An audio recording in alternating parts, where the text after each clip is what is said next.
देश में मुंबई पुलिस की जिस तरह से किरकिरी हुई थी, उसके बाद पुलिस से विश्वास लोगों का उठना शुरू हो गया था। हालांकि कई ऐसे मामले हुए हैं देश में जिसको लेकर पुलिस की भूमिका काफी संदिग्ध रही है।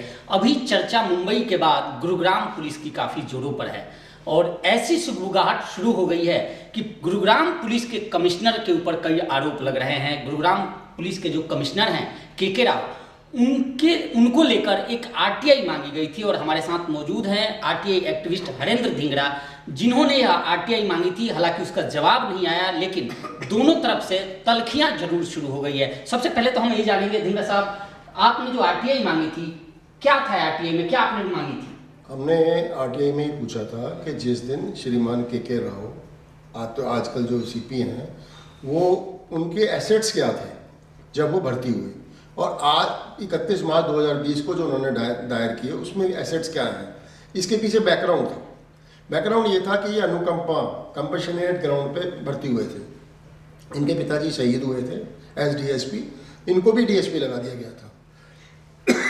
कानून में एक प्रोविजन है कि अनुकंपा में सिर्फ क्लास 3 और क्लास 4 एम्प्लॉइज लगाए जाते हैं, इनको क्लास 2 गजटेड लगाया गया। दूसरा यह है कि अगर घर के माली हालात खराब हो तभी अनुकंपा में नौकरी दी जाती है। ये जानने के लिए हमने आरटीआई लगाई। उसके जवाब में उन्होंने सेक्शन 11 को इन्वोक करते हुए ये कहा कि मैं इसकी सूचना नहीं देना चाहता, जिसमें एसपीआईओ की गलती है। जो state public information commissioner Haryana police, हमने डीजीपी से मांगी थी, तो जो पंचकुला में है उनकी गलती है। उनको अपने विवेक का उपयोग करके ये सूचना देनी चाहिए थी। हमने अपील फाइल कर दी है। ऐसे दर्जनों केस हैं, ऐसे दर्जनों उदाहरण है मेरे केस में, जिसमें माननीय सूचना आयोग ने आदेश दिया कि ऐसी सूचना दी जाए और हमें मिली भी है। चाहे वो राव नरवीर का केस हो, चाहे वो अपना श्रीमान MS मलिक वाला केस हो, या RS दलाल वाला केस हो, हमने ये सूचना ऐसी ली हुई है। यह भी आरोप लगते हैं धिंगरा साहब कि आपका काम नहीं होता जिस व्यक्ति से, या चूंकि आरटीआई से मैं जो कहना चाहता हूं आप समझ रहे हैं, काफी बदनाम लोग हैं, तो जिससे भी आपकी खुन्नस होती है आप उसके पीछे पड़ जाते हो। शहर में यह भी चर्चा है, तो सीपी साहब से क्या खुन्नस आजकल चल रही है? देखिए, जिंदगी में ये बात बहुत निराधार है और उस आदमी के लिए तो बिल्कुल उपयुक्त नहीं है जिसने जिंदगी में अपने लिए कभी कुछ मांगा ही नहीं है। आप देखिए मेरा क्या झगड़ा है, मैं तो ना के राव मुझे पहचान सकते हैं ना मैं उनको पहचान सकता हूँ। पुलिस डिपार्टमेंट से मेरा दूर दूर तक का कोई वास्ता नहीं है, मेरा कोई व्यवसाय नहीं है। मैं एक रिटायर्ड आदमी हूँ जो बच्चों के द्वारा दी गई पैसों से अपना गुजारा कर रहा हूँ और खुशहाल हूँ। अपना घर है, सब कुछ अपना है मेरा। नहीं, इससे आपने कहा कि पुलिस डिपार्टमेंट से आपका कोई लेना देना नहीं। इससे पहले भी हमने ही खुद खबर की है कि कई डीसीपी के खिलाफ आपने आरटीआई लगाई थी, उनके खिलाफ मोर्चा खोला था, अब सीपी के खिलाफ खोल रहे हैं। देखिए, डीसीपी जो खिलाफ की थी वो हमारी जो कंप्लेंट थी वो दुरुस्त पाई गई।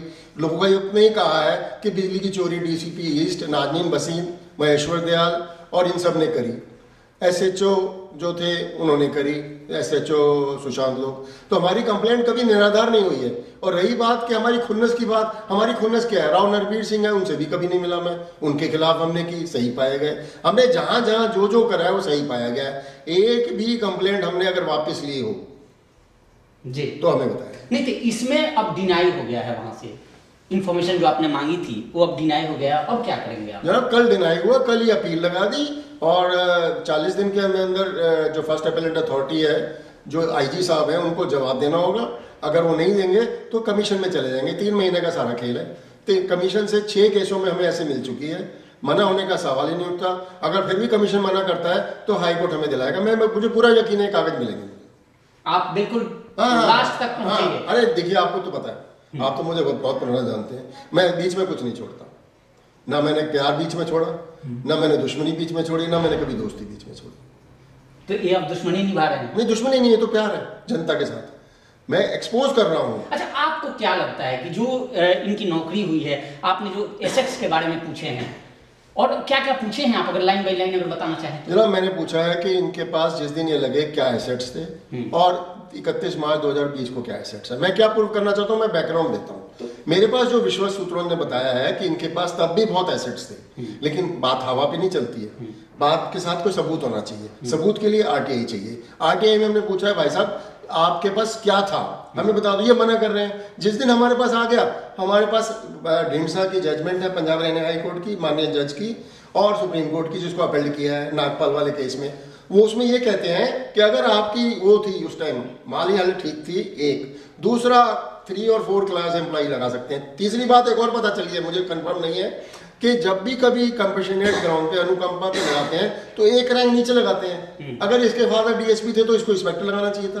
फिर कोई और बता रहा है, जो हमें पता करना, देखिए सब बातें हवा में है। कोई ये भी बता रहा है, एक वकील साहब बहुत मशहूर विख्यात वकील हैं के गुड़गांव, कह रहे हैं कि जब इनके पिताजी की डेथ हुई तो ये 12वीं कर चुके थे, सिर्फ 3 साल तक सरकार वेट करती रही कि ग्रेजुएट करके आए, मैंने डीएसपी लगाए। तो ये सारी बहुत सारी चीजें जिनको एड्रेस करना होगा।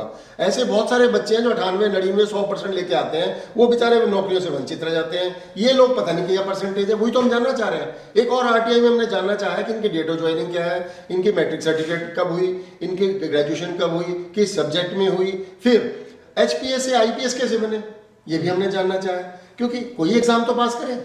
एक आदमी सीपी गुड़गांवा का, गुड़गांवा जो है पूरे विश्व के मानचित्र पे है और बहुत इंपॉर्टेंट सिटी है। एक ऐसे आदमी को आप सीपी बना रहे हैं कि जिसका कोई पता ही नहीं है। यहाँ तो क्या क्या आरोप लग रहे हैं, उन आरोपों पे मैं नहीं जाऊंगा इस टाइम, क्योंकि मेरे पास कुछ प्रूफ नहीं है। लेकिन मैं जो चीज मेरे पास है मैं आरटीआई से लाके सामने रखूंगा। मेरा कोई पर्सनल झगड़ा नहीं है।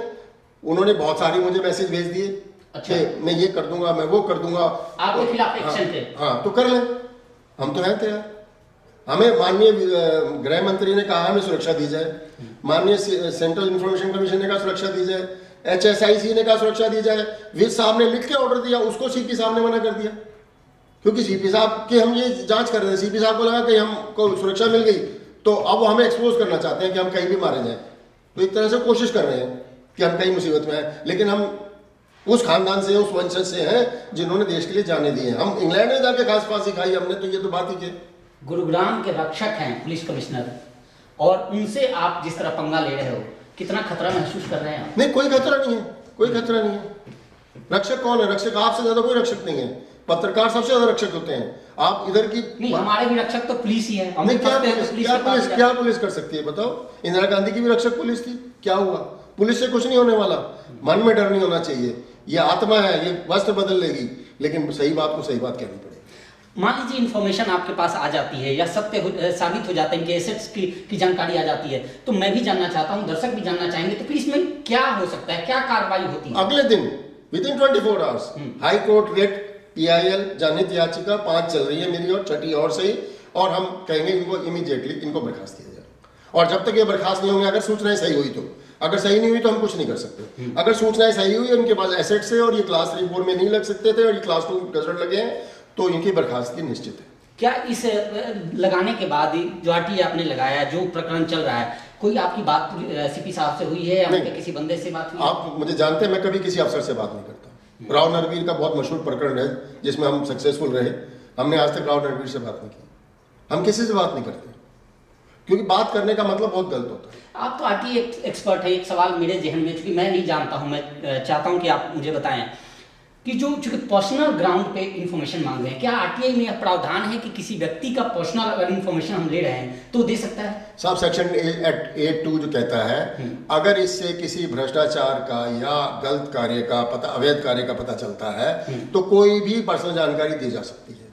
मैंने बताया 6 केसेस हैं। तो फिर डिनाई क्यों हो रहा है? डिनाई वो एसपीआई ने गलती कर दी ना, देखो गलती तो कर ही सकते हैं, उसकी अपील कर दी। अब आईजी साहब सुनेंगे, आईजी साहब नहीं सुनेंगे तो स्टेट इन्फॉर्मेशन कमिश्नर, लकीली वो चीफ इन्फॉर्मेशन कमिश्नर है, वो रिटायर्ड डीजी हैं सिंगला साहब, वो समझते हैं हमारी बारीकियों को। उन्होंने पहले दिलाई है, हमें दलाल साहब की, एमएस मलिक की उन्होंने दिलवाई थी, तो इसकी भी दिलवाएंगे। बिल्कुल, ये थे आरटीआई एक्टिविस्ट हरिंद्र ढेंगरा, जिन्होंने गुरुग्राम के पुलिस कमिश्नर के राव के खिलाफ, हम यूँ कहें कि इन्होंने मोर्चा खोल दिया है और कुछ इन्फॉर्मेशन इन्होंने मांगे हैं।